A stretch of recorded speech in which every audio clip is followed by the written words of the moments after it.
So, um, when I was initially going to Jacob's lectures, and I started going about 10 years ago, and now I just get the lectures on CD or MP3. But it's been a powerful part of my growth, and so if you have a chance and you can afford it, he does a thing where you tithe or you offer him a donation, and he gives you the lectures on MP3, which to me has been like, I want to vote to the universe. I want to tell the universe that I am willing to put resources and money towards my growth.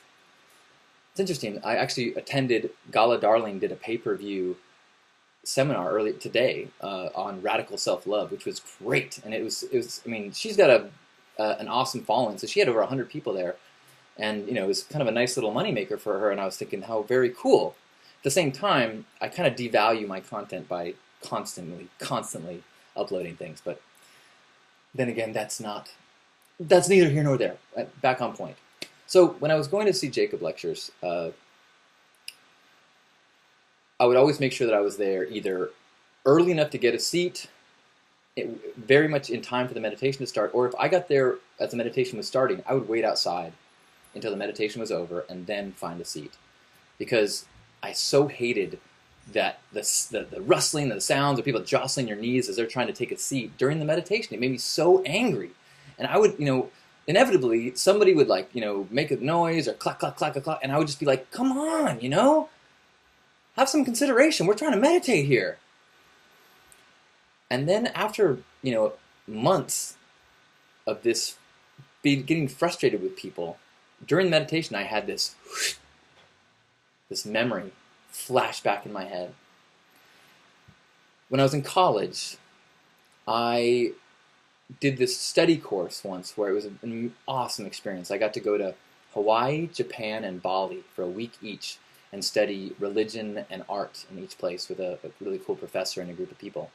And when I was in Japan, the living arrangements that my professor helped set up was I got to live in a meditation dojo that was led by this, 4-foot tall, 300-year-old man, whose answer to every question I had was, sit. I go, well, how do I know if I sit? Well, how long do I need to sit? I was like, this has been great. I think I get it. But it was a really cool experience. It was while I was there, the first Gulf War started. So it was a very interesting place to be. There was people from all over the world that were there and that were meditating for peace and doing all this stuff. Anyways, before that, while I was there, my second day there,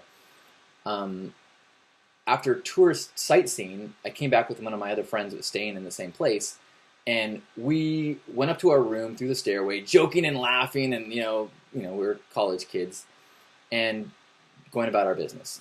And then later that night, one of the other people staying there, who had been there for a long time, kind of pulled me aside and said, if you're going to go through the stairways during one of our set meditation times, could you please work on being quieter and more considerate to the people who are trying to focus? And I was so embarrassed. I felt so bad, and I felt so, oh God, I was so disappointed in myself. Shamed. And years later, 15 years later, I have this memory flash back, and I remember I didn't know any better. And I didn't do it again. And I forgave myself. And as soon as I forgave myself in that moment, suddenly I had so much patience for anybody else that was clacking around and making noise in the meditation. And I was like,